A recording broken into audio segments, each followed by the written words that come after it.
एक सवाल उठता है कि राम मंदिर तो हम लोगों के सब सामने पूरा हुआ, हम लोग सोच भी नहीं पाते थे, ये बात सच है।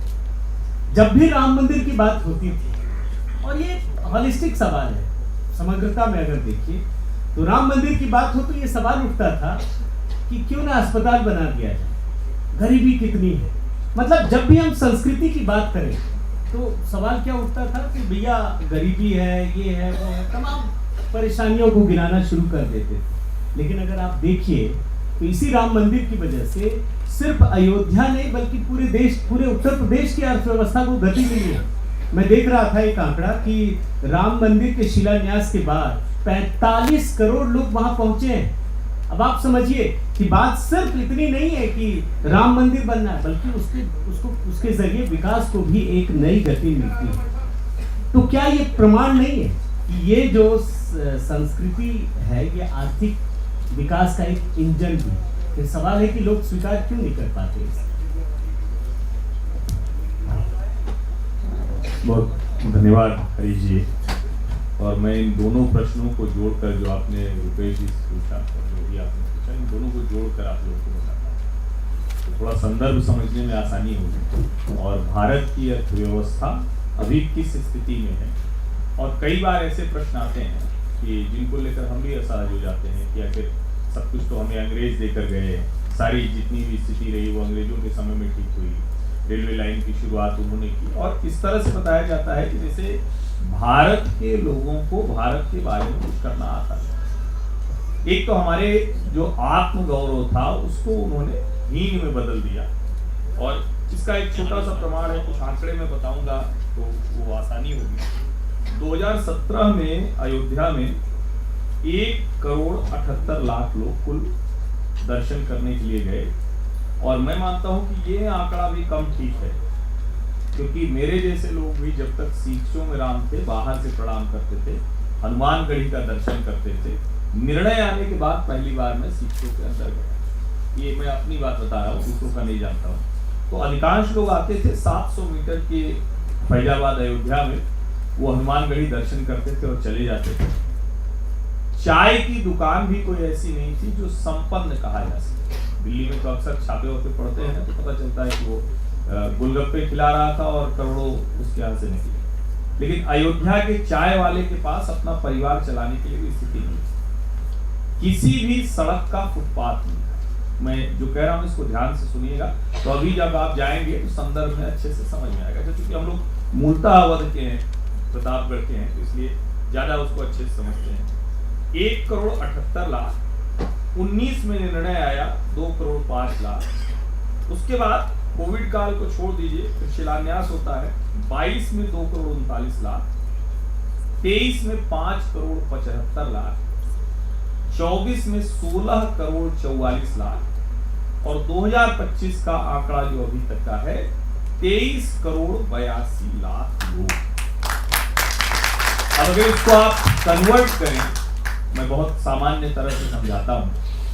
एक व्यक्ति 5,000 रुपए अगर अयोध्या में जाकर खर्च कर रहा है, हालांकि ऐसा नहीं होता है लेकिन फिर भी मैं 5,000 मान लेता हूं, और उसमें मैं फूल माला से लेकर, प्रसाद से लेकर, वहां उसके रहने की सारी व्यवस्था से लेकर अगर उसको जोड़ दूं तो 50 गुणा 5,000, अब कितने करोड़ की अर्थव्यवस्था हो गई, एक तो आपको वो दूं। दूसरा, मैं हमेशा कहता हूं कि कोई भी देश, समाज, मैंने 2010 में पहली बार ये लेख लिखा था जब इलाहाबाद उच्च न्यायालय का निर्णय आया था। और जो जैसे कहते हैं ना कि धर्म अर्थ काम मोक्ष, हम तो उसी संस्कृति के हैं, उसी समाज के हैं। अगर धर्म अर्थ काम की इच्छा बची रहेगी तो मोक्ष तो मिलेगा नहीं। तो मतलब ये संभव ही नहीं है कि हम आधे अधूरे रह जाएं तो यहीं टहलती रहेगी कहीं आसपास, किसी बढ़िया बिल्डिंग, किसी बढ़िया हलवाई की दुकान, किसी बढ़िया घर, किसी बढ़िया कार की आत्मा कहाँ जाएगी? मोक्ष तो मिलेगा नहीं। मैं समझने के लिहाज से कह रहा हूँ, ये धर्म अर्थ काम मोक्ष के जो दर्शन के मूल में है, उसने जो ये किया, और जो अंग्रेजों की गुलामी के कालखंड में कांग्रेस पार्टी रही, वो सबकी पार्टी थी। मतलब इसको मैं थोड़ा स्पष्टता से कह रहा हूँ, यहाँ तक कि राष्ट्रीय स्वयंसेवक संघ के संस्थापक डॉक्टर हेडगेवार जी, डॉक्टर जी भी उसका हिस्सा थे। विदर्भ प्रांत के वो अधिकारी रहे उस वक्त, जो भी पद रहा होगा उनका, मेरे ख्याल से सचिव में थे। लेकिन वो कांग्रेस जब गुलामी वाली कांग्रेस आ गई, यानी अंग्रेजों जैसे दिखना, अंग्रेजों जैसे रहना, अंग्रेजों जैसे सोचना, तो वो बने नेहरू जी। और ये बड़ी स्पष्टता से मैं कह रहा हूं। और जो सवाल अभी पूछा, मैं उनका नाम बताता हूं, आप लोग भी लिख लीजिए, बड़ा जरूरी है। Hindu rate of growth, Delhi school of economics के प्रोफेसर राज कृष्णा 1965 टू 1975 में जब भारत में मंदी थी, उस ग्रोथ रेट को उन्होंने हिंदू रेट ऑफ ग्रोथ कर दिया। अब 50 करोड़ लोग सिर्फ अयोध्या में जाते हैं, 65-70 करोड़ लोग हमारे शहर प्रयागराज में गंगा नहा के, संगम नहा के चले जाते हैं। सिर्फ राज्यों की अर्थव्यवस्था नहीं, कई देशों की इकोनॉमी में प्रयागराज के कुंभ ने कुछ न कुछ एडिशन किया। जैसे उदाहरण के लिए 2019 का आंकड़ा मुझे याद है, वो बताता हूं कि 4300 करोड़ रुपए यूपी गवर्नमेंट ने लगाए थे और 1,65,000 करोड़ का उसको रेवेन्यू मिला। तो धर्म से अर्थ की यात्रा कैसे होती है, ये समझने में आपको आसानी। अब ये जो हिंदू रेट ऑफ ग्रोथ कहा जाता है, इसको एक चीज और बता दो जिससे कि आसानी होगी। जिस गुलामी के कालखंड को बार बार कहा जाता है कि अंग्रेज हमें सब कुछ देकर गए, 1900 से 1950 में जो जीडीपी ग्रोथ रेट थी वो थी 0.75, यानी 100 रुपया अगर था तो एक साल बाद वो 101 भी नहीं हो पाता था, 100 रुपया 75 पैसा। फिर 1950 से 1965 ये हाईएस्ट ग्रोथ रेट का पीरियड था, जिसमें 4% तक पहुंचे। 65 से 75 2.5 आ गए, जिसको मंदी कह दिया गया। और उसके बाद आप जरा सोचिए, हमारे देश ने कितनी, सिर्फ विभाजन विभीषिका नहीं झेली, हमारे देश ने बांग्लादेश वाला झेला, हमारे देश ने इलीगल घुसपैठिए उस वक्त 1971 में। और इंदिरा गांधी की सरकार के समय के आंकड़े हैं, मैं इसलिए ये बता रहा हूं, आज ये डिबेट बहुत चलती है।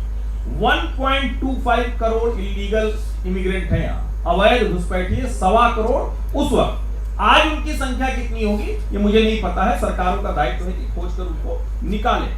अभी जो प्रोफेसर राज कृष्णा साहब ने कहा, जरा उसको आगे सोचिए कि 80 के बाद भी हम 5% पर लगे रहे, लेकिन जब 1999 से 2004, और ये भारत के आर्थिक इतिहास के कालखंड का सबसे महत्वपूर्ण, दूसरा सबसे महत्वपूर्ण, पहला सबसे महत्वपूर्ण था 1991 जब पीवी नरसिम्हा राव जैसा विजनरी व्यक्ति